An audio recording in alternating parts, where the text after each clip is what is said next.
Hola, ¿cómo les va? Bienvenidos y bienvenidas nuevamente acá a Tincho Vaquero.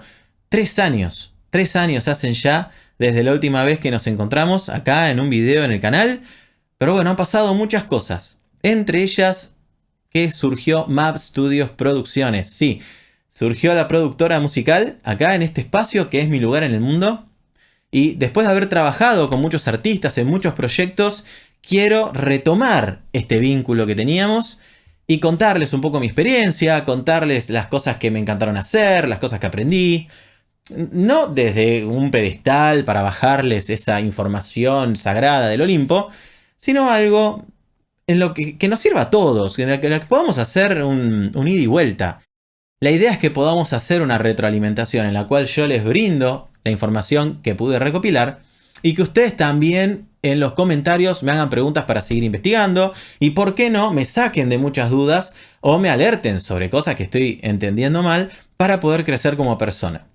Así que si les parece, vamos a dar inicio a esta nueva temporada de videos con lo que nos indica el título: los elementos básicos para armar tu home studio. Esos elementos que vos necesitas, desde mi punto de vista, con la experiencia que tuve como músico sesionista, en grabación, en mezcla, en mastering, mezclando un poco de audio, un poco de video, esas cosas infaltables y qué elementos son a los que vos tenés que prestarle atención dependiendo de qué es lo que quieras hacer. Por esto les recomiendo estar atentos porque en este video vamos a hablar sobre los elementos básicos para el home studio. Nuestro siguiente video va a ser sobre acústica, cómo tratar tu home studio para mejorar el sonido dentro de él y poder tener mejores grabaciones, poder tomar mejores decisiones en tu mezcla. Y así vamos a ir avanzando con técnicas de grabación, para grabar guitarras, para grabar voces, cadenas de audio y un montón de cositas que, como ya les dije, he ido aprendiendo para que puedan, los que están recién empezando en este camino, hacerlo de la manera más eficiente posible, y aquellos que ya tengan un camino recorrido, por ahí, ¿por qué no?, profundizar, mejorar, crecer e inclusive armar una hermosa comunidad acá abajo en la sección de comentarios para alimentarnos entre todos. Así que la idea es que este sea un espacio no solo mío, unidireccional, sino abrir este espacio para que todos podamos charlar y aprender juntos. Por lo tanto, y dicho todo esto y con esta larga introducción, empecemos.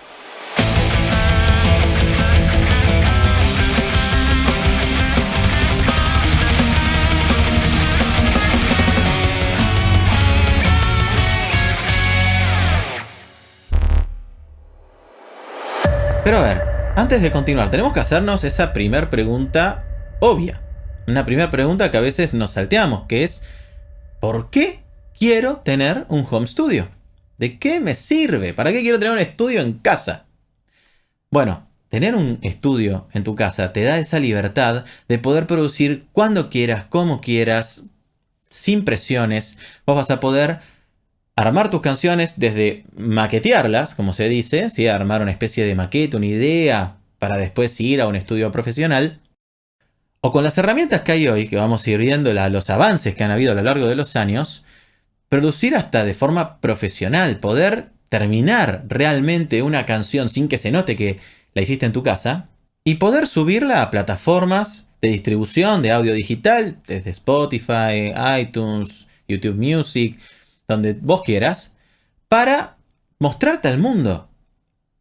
Nada te frena. Lo único que te frena es tu creatividad y, en caso de que te falte alguna herramienta por un tema de presupuesto, ver cómo con esa creatividad lográs sacar adelante el proyecto. Pero bueno, un home studio entonces, para vos que sos músico, para vos que sos creador de contenido, para vos que haces podcast, es algo esencial, evidentemente. Te va a venir muy bien, ya sea para armar el producto final o por lo menos para hacer una maqueta digna donde se entienda bien hacia dónde va tu proyecto. Por lo tanto, como sé que estás acá porque querés lograr eso, vamos a ver cuáles son esas herramientas que tenés que tener sí o sí para lograr que tu proceso se optimice y logres tener un producto final de excelencia. Entonces, vamos con ese primer elemento que tenés que tener sí o sí en tu home studio, y es la interfaz de sonido. Interfaz de sonido, placa de sonido, tarjeta de sonido o como le digan desde el lugar desde el que me estás mirando, es una pieza clave dentro de tu home studio que va a realizar múltiples tareas que normalmente harían varios equipos por separado. Esto evidentemente va a facilitar nuestro flujo de trabajo y además va a economizar mucho nuestra producción, dado que cada uno de esos equipos por separado pueden llegar a salir lo mismo o muchísimo más que la interfaz en sí misma. Entre las tareas clave que realiza una interfaz de sonido podemos nombrar la conversión de audio analógico a audio digital y de audio digital a audio analógico. Si no sabes bien qué es eso, sabes que en el canal hay un video en el cual explico muy a fondo los tipos de audio, el acústico, el analógico y el digital, y te lo voy a estar dejando por acá arriba en una tarjetita. Así que si querés, pausa, mirás el videito y volvés desde acá. Además, van a tener una o más entradas para micrófono con preamplificadores dedicados que te van a permitir subir la señal de nivel de micrófono a nivel de línea para después poder trabajar en tu computadora, en tu editor de sonido de una manera óptima. Por otro lado, también puede tener entradas de instrumento, esas entradas de alta impedancia. Posiblemente encuentres un dibujito de una guitarra o encuentres que dice HIZ. Así es como se abrevia alta impedancia, porque la señal que sale de un instrumento es distinta a la señal de micrófono y es distinta a la señal de línea. Cada una de estas maneja un diferente nivel de voltaje y para poder equiparar todo, finalmente dentro de la computadora vamos a estar trabajando con nivel de línea. Por lo tanto, cuando enchufo el instrumento tengo que subirlo por la entrada dedicada a nivel de línea y cuando enchufe el micrófono tengo que subirlo a nivel de línea. Por otro lado, no solamente ingreso información a la computadora, sino que también voy a necesitar sacar esa información, voy a querer escuchar lo que estoy haciendo. Por lo tanto, además de entradas analógicas, que son estas entradas de micrófono y entradas de instrumento, voy a tener salidas para mis monitores, para mis parlantes, y también voy a tener salidas para auriculares.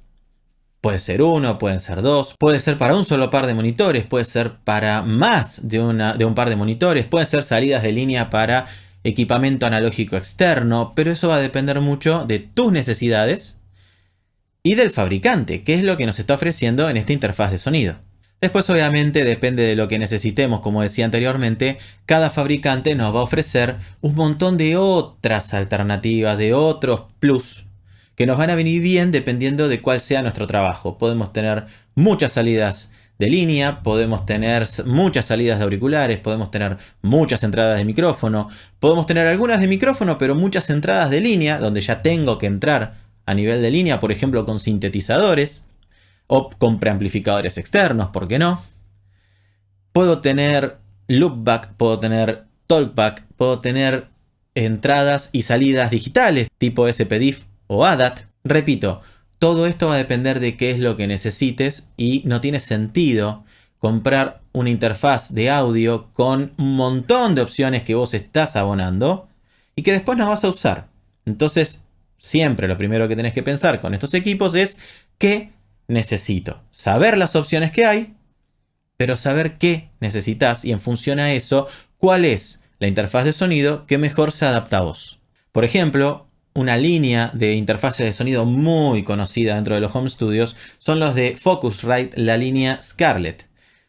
Tienen un montón de tamaños. Dentro de la línea Scarlett sabemos que después viene la Claret, después viene la línea Red. Se van profesionalizando, van mejorando sus componentes y demás elementos. Pero bueno, aún dentro de la línea Scarlett vamos a ver que van variando desde la más chiquita, la Solo, que tiene una sola entrada, hasta llegar a la 18 y 20, donde tenemos sobradas entradas de audio analógico para meter hasta 8 micrófonos, además de entradas de audio digital y un sinfín de otras opciones que hay que ver si realmente te sirven y si vale la pena la inversión en esa interfaz de audio.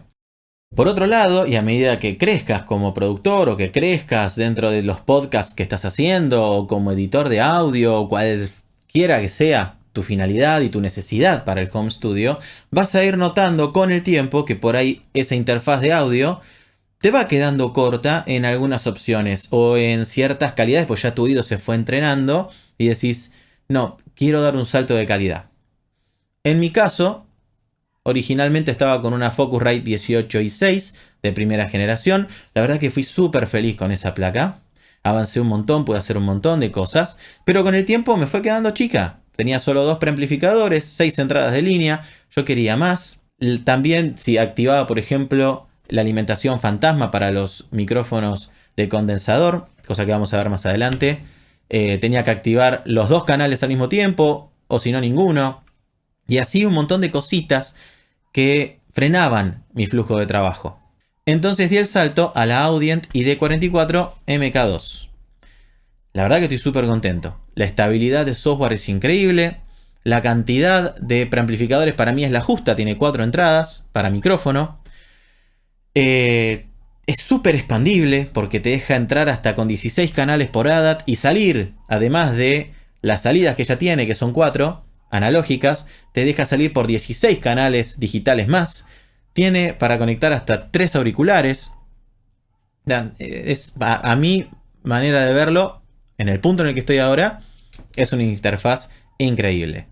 Ahora, no sé si hay mejores que esa.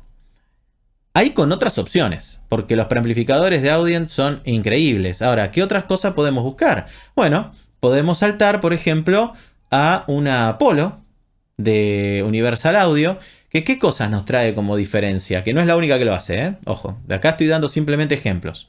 Nos trae un DCP incorporado, todas estas que les dije tienen DCP, pero trae un DCP especializado para, en la entrada de micrófono, poder desde la interfaz aplicar efectos, en su mayoría de emulación analógica.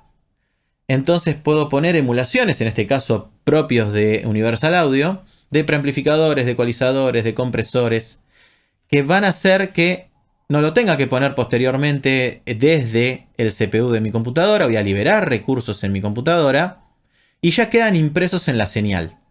Entonces, este tipo de cosas están buenas, pero hay que ver si realmente les interesa o si directamente graban la señal en crudo y después aplican estos efectos. Porque cuidado, una vez que lo aplicaron de esta forma, queda impreso en la señal y no hay vuelta atrás. Por ahí al comienzo no conviene hacer esto, porque por ahí tomamos malas decisiones por la inexperiencia. Entonces por ahí en un comienzo no usen estas opciones, sino que a posterior vayan modificando la señal y viendo qué es lo que más les resulta. Claro, va a haber un momento en el que la van a tener tan atada que ya van a saber de antemano qué es lo que va, qué tipo de preamplificador, qué tipo de ecualizador, dónde cortar, dónde bustear, qué comprimir, y se van a ahorrar tiempo de trabajo y recursos. Entonces, recapitulando, tenemos líneas básicas hogareñas como la Focusrite Scarlett que funcionan excelentes, que no quiere decir que con eso no puedan hacer cosas profesionales. Quédense tranquilos que pueden sacar discos increíbles. Después pueden hacer un salto de calidad y pasar a marcas como Audient, por ejemplo. O buscar algunas con estas opciones, estos plus, como las de Universal Audio. Bien, vamos con el siguiente elemento. Vamos a pasar ahora al host, al anfitrión, que es la computadora. La computadora va a ser el cerebro de todo tu home studio. Es una pieza súper clave. Hasta acá arrancamos con lo fuerte. Interfaz de sonido y computadora son las 2 cosas que más tenés que cuidar. Recordemos que cuando hablamos o cuando pulsamos un instrumento producimos vibraciones. Esas vibraciones, de diferentes maneras, las vamos a transformar en electricidad, o con un micrófono, o con las pastillas de una guitarra. Se van a hacer electricidad. Y esa electricidad, la interfaz de audio las va a transformar en ceros y unos. Ahora, esos ceros y unos tienen que ser almacenados y editados en algún lugar. Ese lugar es el host, es nuestra PC. Necesitas que esa computadora esté súper afilada, muy optimizada, para poder hacer correr tu DAW, tu programa de edición, hacer tus grabaciones y manejar tus instrumentos virtuales de una forma óptima, sin interrupciones. En mi caso, y ojo, no soy modelo de nadie, yo les cuento lo que tengo y después ustedes verán qué es lo que más les sirve, lo que menos, qué cosas mejoran, ¿ok? Cada uno después armará su computadora a su medida, a lo que necesite y a los recursos que tiene, y le exprimirá hasta la última gota de jugo. En mi caso de procesador, tengo un Ryzen 5 3600X, el cual cuenta con 6 núcleos que pueden llegar hasta 4.4 GHz de velocidad, 32 GB de RAM en Dual Channel, lo cual me permite cargar muchos instrumentos virtuales que necesitan evidentemente estar en la RAM para un acceso rápido. De almacenamiento, un MBE M.2, que lo tengo para el sistema operativo y para los programas esenciales, como mi editor de audio, que es el Cubase 13 Pro. Después tengo algunos SSD, discos de estado sólido, que me permiten cargar librerías muy rápidamente. Y por último, para esos proyectos que ya terminaron y que necesito dejar guardados, no hace falta invertir en espacios de guardado súper caros, lo que es la relación precio-espacio. Por lo tanto, tengo ahí discos duros, discos ya más antiguos, pero que permiten, por el mismo dinero que en un SSD, mucha más información guardada, porque no necesito cargarla súper rápido, necesito que quede de forma segura ahí, para si en un futuro hace falta hacer alguna revisión, poder cargarlos rápidamente. Estos tres elementos tenés que cuidarlos muy bien, entonces procesador, RAM y cuál va a ser tu manera de guardar toda la información que hagas. Recordá, lo más rápido, el M.2. Después tenés los SSD, que también son rápidos para carga y que permiten una gestión de plugins y de librerías veloz. Y por último, para esas cosas que no tienen que cargarse rápido y que son muy grandes y que van a estar ahí durante un tiempo largo, ¿por qué no? Anda por los discos duros tradicionales. Ahora, hay detalles que pueden hacer la diferencia dentro de tu home studio. Y un detalle del cual poco se habla es el ruido que hace una computadora, sobre todo cuando vos no podés tener la sala de grabación dividida de la sala de control. Entonces, esos micrófonos que están muy cerca de tu PC pueden no solamente captar el instrumento o la voz que vos querés grabar, sino que también pueden captar ruidos indeseados de la computadora si de golpe se pone a procesar y eleva la velocidad de, por ejemplo, los ventiladores, la fuente, inclusive algún disco duro puede meter ruido. Es por eso que yo elegí un gabinete especializado en reducir ruido de la marca Be Quiet, ya el nombre nos lo dice, estate callado, estate silencioso, algo así sería la traducción. En particular el modelo Darkbase Pro 900 Rev 2. Este gabinete, sumado a los 3 ventiladores que trae incorporado Silent Wings 3, también se pueden agregar más, ¿no? Depende del flujo de calor que tenga tu computadora.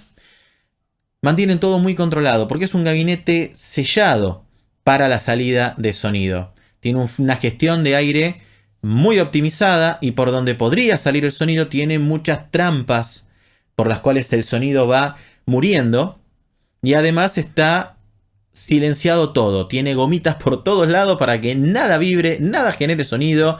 La fuente inclusive de la computadora no está externa, sino que está casi al medio del chasis, para que todo sonido que pueda generar internamente la computadora no salga hacia afuera y no sea captado por los ventiladores. Realmente el cambio fue enorme.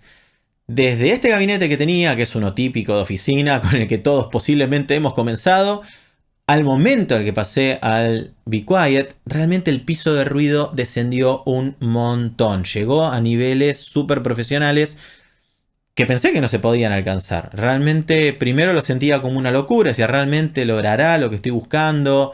Si son de ver podcasts de productores ya con una larga trayectoria, van a ver que en algún momento de sus podcasts tocan este tema. Porque no importa si usás Windows o si usás Mac, en algún momento ese PC se pone a procesar algo y parece que tenés una turbina, un avión al lado tuyo que se filtra por todos lados. Por lo tanto, en mi caso, la solución fue este gabinete, que está pensado especialmente para que no salga el sonido, porque a mí me sirve dentro de un espacio en el cual no están separadas el control room de la sala de grabación. Si ustedes tienen un estudio de grabación con esa separación, bueno, no sé si realmente les sirve invertir tanto en el case y podrían ir invirtiendo ese dinero en otros elementos que para ustedes sean cruciales. Aparte me encanta la flexibilidad que tiene, porque es algo que también buscaba, que me permita poner cualquier tipo de placa madre, pero sobre todo la información, el manejo de información, porque a lo que es almacenamiento permite meter hasta 7 discos rígidos tradicionales, permite además de eso tener 2 SSD instalados al mismo tiempo o nada, cambiar todos los discos duros, en lugar de tener 7, tener 14 SSDs.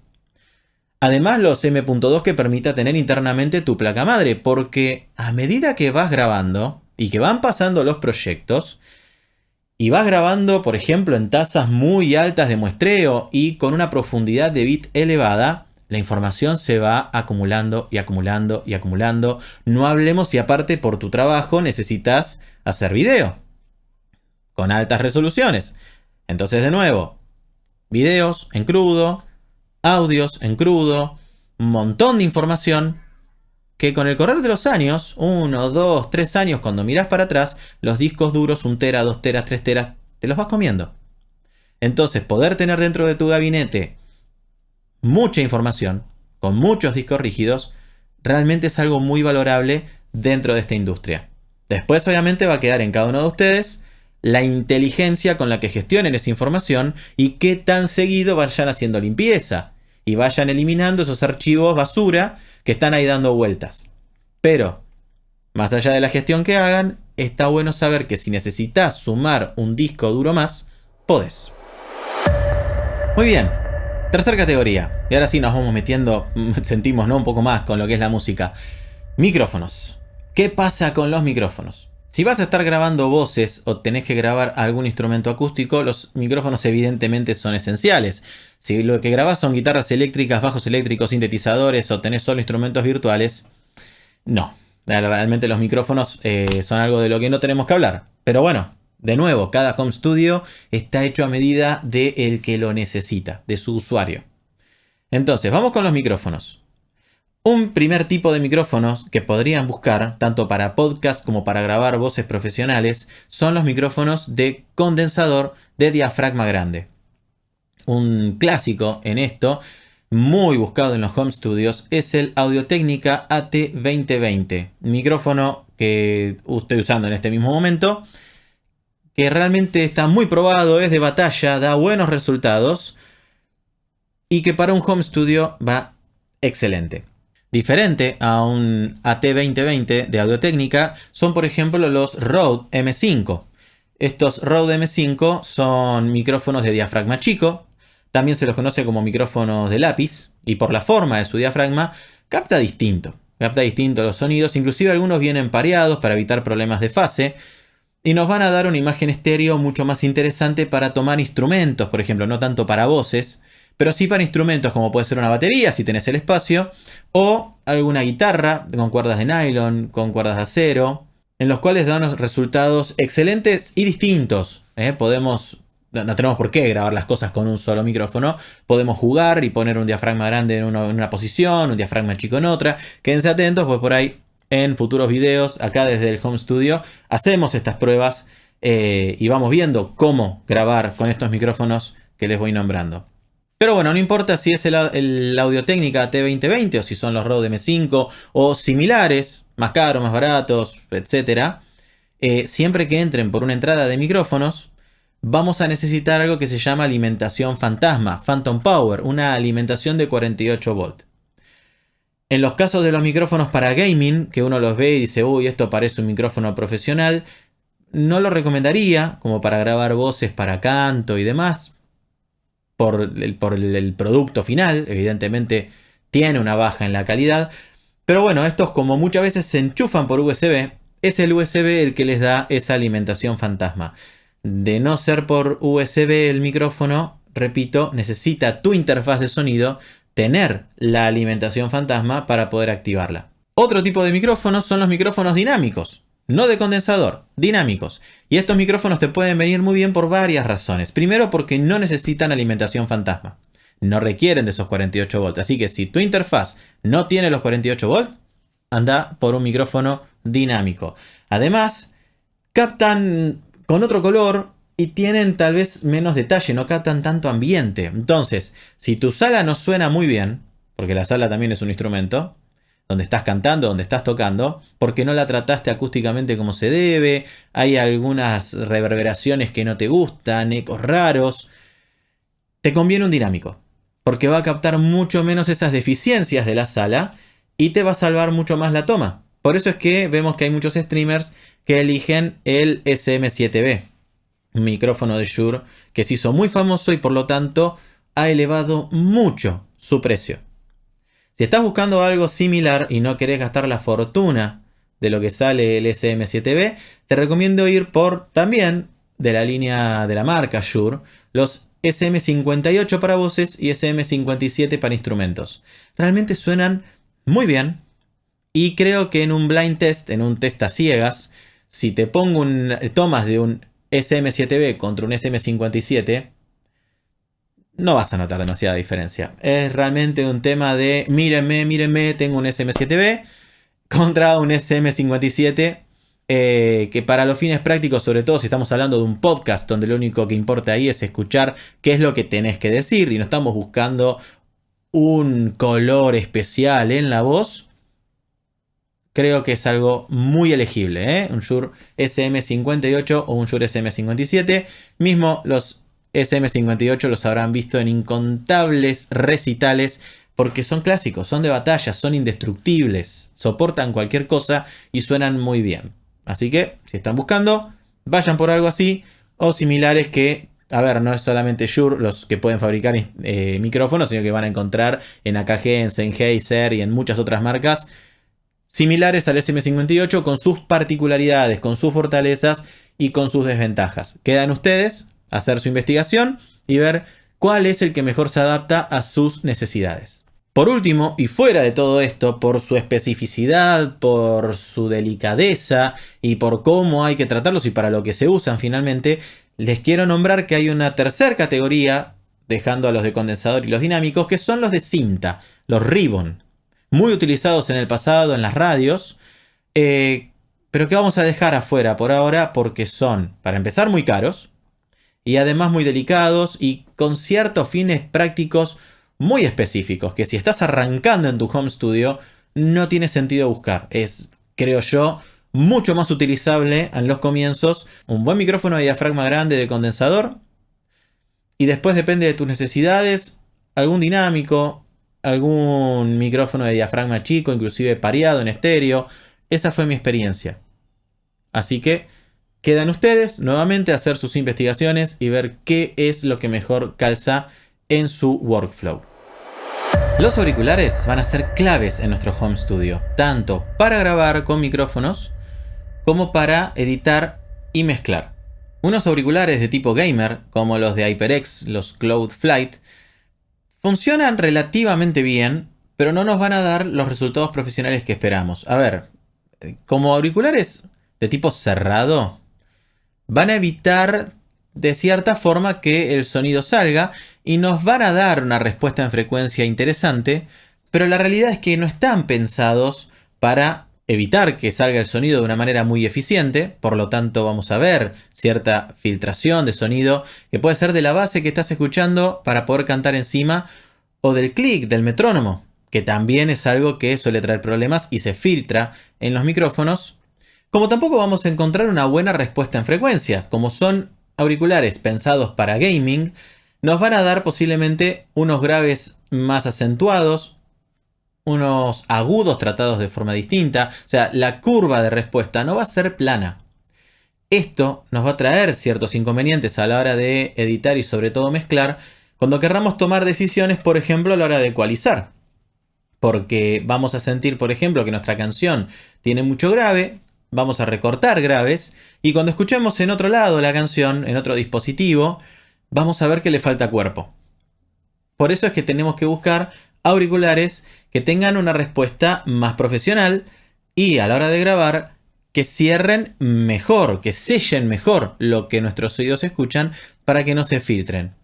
Un auricular típico en un home studio, muy buscados, son también de la marca Audio-Técnica, los ATH M50X. Estos auriculares funcionan muy bien, traen tres tipos de cable, uno de uso estándar, otro tipo teléfono, esos que son como enrollados, y otro muy largo que nos viene bien si tenemos el micrófono lejos del escritorio para poder hacer nuestras tomas conectados a la interfaz y no tener que estar buscando amplificadores de auriculares que podamos tirar en la mitad de la sala y equipamiento extra justamente para poder llegar desde la interfaz de donde sale el sonido para la señal para los auriculares hasta donde está el micrófono. Entonces vamos a ir cambiando estos cables. También inclusive si en algún momento se rompen al poder cambiarlos puedo comprar otros cables y el micrófono sigue funcionando. Entonces Esas cositas hay que tenerlas en cuenta a la hora de elegir un buen par de auriculares. Descarten si están buscando un resultado profesional a la hora de escuchar realmente la señal original, una respuesta en frecuencia plana, los auriculares de Apple o auriculares que vienen ya con tu celular a la hora de comprarlos, esos que son internos en el oído. Busquemos siempre los que cubren la oreja y que sellan bien todo lo que estamos escuchando, con un diafragma más grande que va a reproducir mejor las frecuencias graves.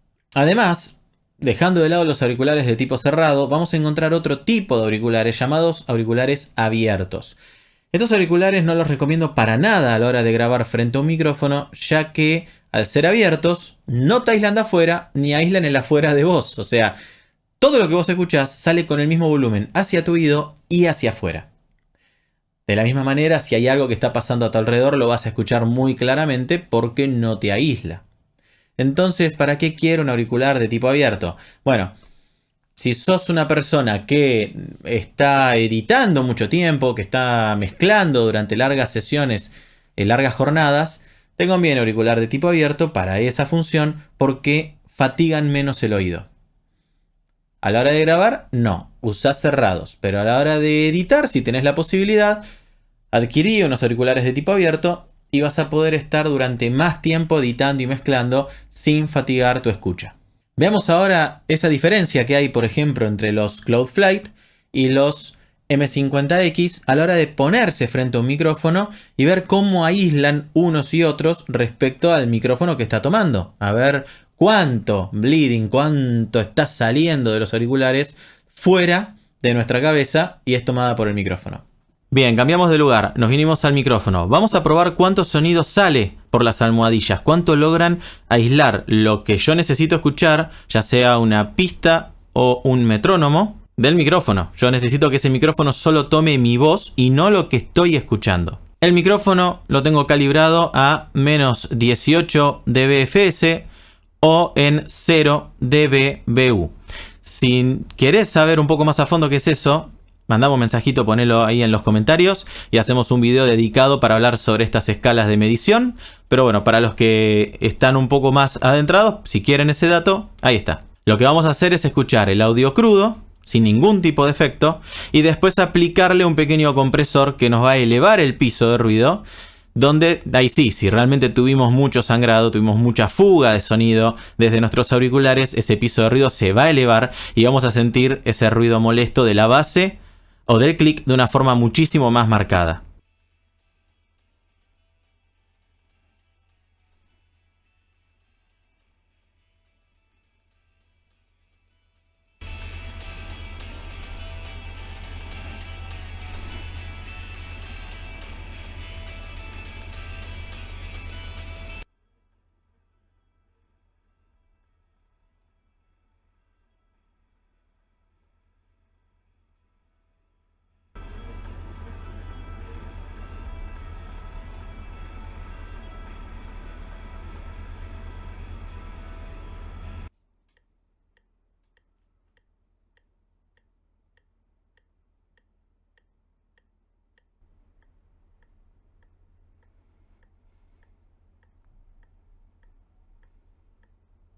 Bien, ¿qué les pareció? Dejen sus opiniones en los comentarios. Junto con los auriculares, la otra forma obvia que tenemos para escuchar lo que estamos produciendo son los monitores de estudio. Dentro del mundo de los monitores de estudio hay muchas gamas y hay muchos elementos que van a ir variando y plus que le van agregando cada una de las empresas que fabrican estos monitores para darle ese valor agregado que hacen que uno quiera elegir una marca u otra, un modelo u otro. Pero a la hora de comenzar, un modelo que se hizo muy famoso es de la marca KRK, los Rokit 5. A ver, como estos, que son esos amarillitos, podemos encontrar un montón en líneas iniciales, como por ejemplo los Eris de Presonus. Y dentro de cada uno yo digo Rokit 5, pero eso es porque el buffer es de 5 pulgadas, hay más grandes, depende de las necesidades y el tamaño de tu sala. Pero, ¿qué es lo que vamos a encontrar ahí? Posiblemente encontremos monitores que tengan, por ejemplo, graves más acentuados, coloreados, que nos hacen una escucha un poco más agradable, porque estamos acostumbrados a esa acentuación en los graves a la hora de ver películas o para videojuegos. Pero la realidad es que, como decía antes con los auriculares, a la hora de tomar decisiones de mezcla, necesitamos que sean lo más planos posibles. Es como querer hacer videos y hacer coloración con un monitor de video, una pantalla, que no me reproduce correctamente los colores. Uno va a buscar en esos casos monitores que den colores reales, que no me mienta el color que me está dando. De la misma manera, con los monitores de audio, con los parlantes, lo que vamos a estar buscando son monitores que no mientan, que nos den una respuesta lo más plana posible. De todas formas, tengan en cuenta que uno siempre tiene que conocer sus monitores.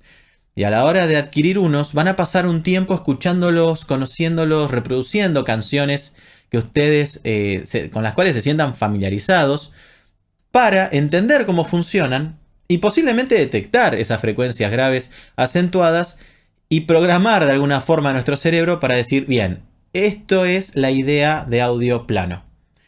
Ahí es a donde tengo que llegar con mis canciones. En mi caso, arranqué con parlantes, con monitores hogareños, y luego hice el salto a los Adam F7.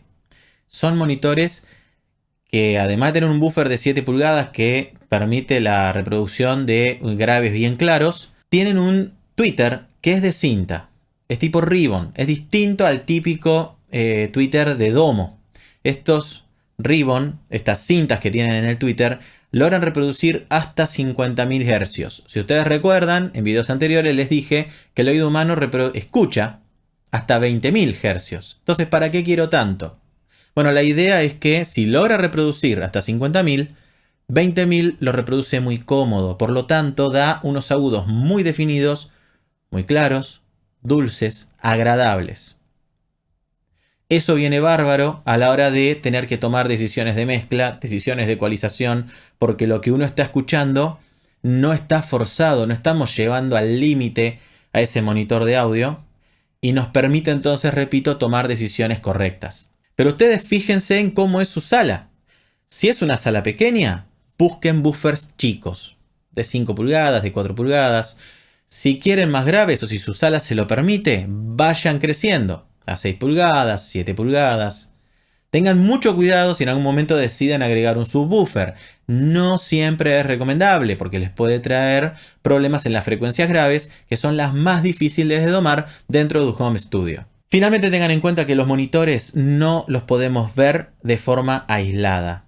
El sistema de reproducción dentro de su home studio no son solo los monitores, sino es dónde los ponen, sobre qué los ponen, qué tratamiento acústico tienen, porque puede ser el mejor monitor del mundo que si los ponen en una sala no tratada y mal ubicados, van a sonar horribles. A ver, el techo acá para gastar dinero queda en ustedes. Realmente es impensado lo que se puede llegar a gastar en monitores de estudio. Por lo tanto, tienen que ser muy claros y precisos en qué es realmente lo que ustedes necesitan. Podemos ver de los mismos Adam. A ver, yo tengo los F7. Actualmente la línea que lo reemplazó sería la TV7 o TV5 o depende el tamaño que ustedes quieran. Estos son monitores de 2 vías, un buffer, un tweeter. También hay monitores de 3 vías, o podemos ir dentro de Adam a la línea S, que es una línea premium, o podemos saltar a otras marcas como los ATC, o los Bowers & Wilkins que usan en estudios de grabación como Abbey Road.